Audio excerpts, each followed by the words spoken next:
আমরা এটা বাড়ির দিকে আসছি, তারপরে লাঠিচার্জ পড়ে গেছি, তার উপরে লাঠি, মানে ওখানে স্লিপ খেয়ে আমি আর আমার একটা বন্ধু পড়ে গেছি, তার উপরে লাঠিচার্জ করছে। বা সাংবাদিকরা ছিল, জিজ্ঞেস করে এখানে সব লোকরা ছিল। মোবাইলটা নিয়ে মোবাইল তো দিয়েছে, তারপর আরে আমার ফোন নিয়ে নিয়েছে, আমার ফোন কেড়ে নিয়েছে। এখানে কি হয়েছে যার জন্য লাঠিটা চার্জ করলো, এইটা আমার জানার দরকার। নদিয়ার কল্যাণী বিধানসভার গয়েশপুরে 245 নম্বর বুথে কেন্দ্রীয় বাহিনীর লাঠিচার্জের অভিযোগ তৃণমূল কংগ্রেস কর্মী সমর্থকদের। ঘটনায় বিক্ষোভ দেখাতে শুরু করেন। পরবর্তীতে আরও পুলিশ ঘটনার তলে এলে পুলিশকে ঘিরে বিক্ষোভ দেখাতে শুরু করে তৃণমূল কর্মী সমর্থকেরা। তাদের অভিযোগ, তারা এলাকাতেই বসেছিলেন, তখন একজন পুলিশ আধিকারিক এবং বেশ কিছু কেন্দ্রীয় বাহিনীর জওয়ান তাদের উপর অতর্কিত হামলা চালায় এবং লাঠিচার্জ করে। এমনটাই অভিযোগ তৃণমূলের। ঘটনায় আহত হয়েছেন বেশ কয়েকজন তৃণমূল কংগ্রেস কর্মী, যদিও পরবর্তীতে তুলে নেন তৃণমূল কংগ্রেস কর্মী সমর্থকেরা। নদিয়া থেকে কোহলি দেবনাথের রিপোর্ট, সুন্দর বাংলা নিউজ।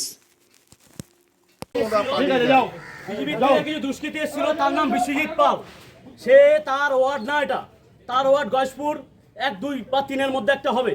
সে এসে এখানে প্রায় 20-25 খানা বাহিনী নিয়ে এসে এখানে ঝামেলা করার চেষ্টা করছিল। তা আমরা এখানে সামনে তার জন্য গেলাম যে এইভাবে তো ভোট হয় না, সবাই শান্তিপূর্ণভাবে ভোট দিচ্ছে, কেন আপনারা আসছেন? তখন তারা যেটা চাইছে না, পাড়ার কিছু মহিলা তাদেরকে গালিগালাজ করে তারা ভয়ে চলে যায়।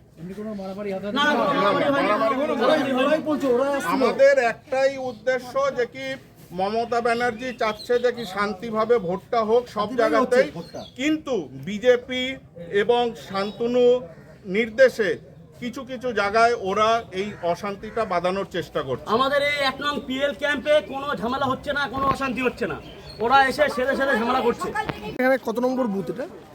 245। কি হয়েছে ঘটনা? 47। আমরা এখানে ক্লাবের সব লোকরা বসা ছিলাম। পাড়ার এটা আমার বাড়ির সামনেই আমি বসে আছি। হট করে প্রশাসন ঢুকে সিআরপিএফরা বাজেভাবে অকথ্যভাবে লোকদের উপরে লাঠিচার্জ করলো, আমার উপরেও লাঠিচার্জ করলো। কোনো কারণ ছাড়া? কিছুই কারণ না, কিচ্ছু কারণ না। আপনারা খোঁজ নিন, এখানে আরও পাবলিক আছে, লোক আছে, সবাইকে, প্রত্যেকটা মানুষকে জিজ্ঞেস করুন। আর যেসব ভাষায় সিআরপিএফ কথা বলছে, যেসব ভাষা এখানে ইউজ করছে, যেভাবে নির্মমভাবে লাঠি চার্জ করলো সাধারণ মানুষ। ভোট তো শান্তিপূর্ণভাবে হচ্ছে একদম। আপনারা মিডিয়া সবাই দেখুন না, আপনারা মিডিয়ারা আছেন তো। গয়েশপুরের প্রত্যেকটা ওয়ার্ডে কোনো জায়গায় কোনো রকম অশান্তি নেই, কিচ্ছু নেই। সিআরপিএফ ইনটেনশনালি, জানি না তারা কিসের জন্য, তাদের প্ররোচনায় পড়ে আজকে এইটা করলো। না বুয়াইবো, হঠাৎ লাঠিচার্জ কেন করলো সেটা সিআরপিএফদের জিজ্ঞেস করুন আপনারা। আমরা তো চাইছি আপনারা সাংবাদিকরা সিআরপিএফদের জিজ্ঞেস করুন। মানে এটা কি আপনারা টেন্টে ছিলেন না অন্য কোথাও? আমরা এখানে বসা, আমার বাড়ির সামনে বসা, এই তো আমার বাড়ি। হঠাৎ করে আপনাদের চড়া হলো? হঠাৎ করে আমাদের উপরে গাড়ি থেকে নেমেই লাঠিচার্জ করলো। কজনকে মেরেছে? অনেক, আমরা 4-5 জন 6 জন বসা ছিলাম, তাদেরকে মেরেছে। অন্য লোকরা দূরে বসা ছিল, তাদেরকে ধাওয়া দিচ্ছে অকথ্য ভাষায়, খিস্তি আমার। মহিলারা তো এই পাশ থেকে ওদের দেখেই সব পালিয়েছে। মহিলারা, এরা তো সব পালিয়েছে মহিলারা। কি চাইছেন এখন? আমরা চাইছি সুষ্ঠুভাবে নির্বাচন হোক। বিশ্বজিৎ দাস গয়েশপুর থেকে তৃণমূল কংগ্রেসের ভোটে জিতছে, তাতে বিরোধী যারা আছে তারা প্ররোচনা করছে, প্ররোচনা করুক। 4 তারিখে ভোট বাক্সে রেজাল্ট হবে। ভোট বাক্সে গণতন্ত্রের মাধ্যমে গয়েশপুরের মানুষ গণতন্ত্রকে বিশ্বাস করে। গণতন্ত্রের মাধ্যমে মানুষ, গয়েশপুরের মানুষ বুঝিয়ে দেবে।